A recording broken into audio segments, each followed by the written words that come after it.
வணக்கம். சமீபத்தில பிரியங்கா பத்தி நம்ம சேனல்ல ஒரு பாசிட்டிவான வீடியோவ பதிவிட்டிருந்தோம். கடந்த சில மணி நேரங்கள்ல அந்த வீடியோல நெகட்டிவ் கமெண்ட்ஸா குவியுது. என்னடான்னு பார்த்தா, மணிமேகலைக்கும் பிரியங்காவுக்கும் இடையே மிகப்பெரிய பிரச்சனை ஏற்பட்டு விஜய் டிவிய விட்டே விலகுறதா மணிமேகலை சொல்லிட்டாங்க.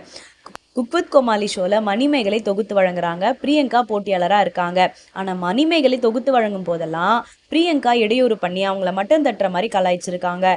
இதனால ஹர்ட் ஆன மணிமேகலை சேனல் சைட்ல சொல்லி எனக்கு நியாயம் வேணும். அவங்க இந்த மாரி இடையூறு பண்ணக்கூடாதுன்னு சொன்னதுக்கு, சேனல் சைட்ல பிரியங்கா கிட்ட போய் பேசும்போது, அவங்க யார் இதெல்லாம் சொல்றதுக்கு? அவங்க எனக்கு பணிஞ்சு போணும் அப்படிங்கிற மாரி பிரியங்கா சொல்லியிருக்காங்க. இத சேனல் சைட்ல மணிமேகலை கிட்ட சொல்லி, நீங்க தான் பணிந்து போணும். ஏன்னா அவங்க பெரிய ஆங்கர் அப்படின்னு சொல்லி சமாதானப்படுத்த முயற்சி பண்ணியிருக்காங்க. ஆனா மணிமேகலை, "அட போங்கய்யா! இப்படிலாம் மத்தவங்களுக்கு அட்ஜஸ்ட் பண்ணிட்டு போனா தான் எனக்கு அடுத்தடுத்த ஷோக்கள் கிடைக்கும்னா, அப்படி ஒரு வாய்ப்பே எனக்கு வேணான்னு" சொல்லிட்டு குக் வித் கோமாளி ஷோவ தூக்கி எறிஞ்சுட்டு வந்திருக்காங்க.